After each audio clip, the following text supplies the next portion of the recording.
ដឹងដែរថារូបបងអ្នកចាញ់ក្តីស្នេហ៍មិនបន់ទូគេស្អប់ខ្លួនឯងតែងតែភាក់ក្តី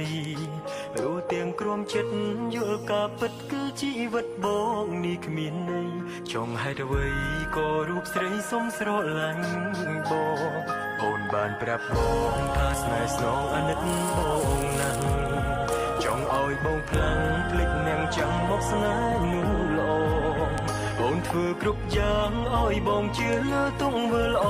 អូនតែម្ដងឯក្រោយខ្នងគឺនួនល្អមានគេទៅហើយជឿពេកទៅទឹកភ្នែកហូរទ្រង់ទូនថ្មចង់សួរមេឃដីខ្ញុំខំអ្វីទើបមកដឹងទីរូបខ្ញុំឥតស្បើឲ្យខ្ញុំខ្លាចពីអាណិតឲ្យខ្ញុំខ្លាចចិត្តត្រានត្រើយសូមខ្លាចហើយពាក្យសង្សារដែលអូនអ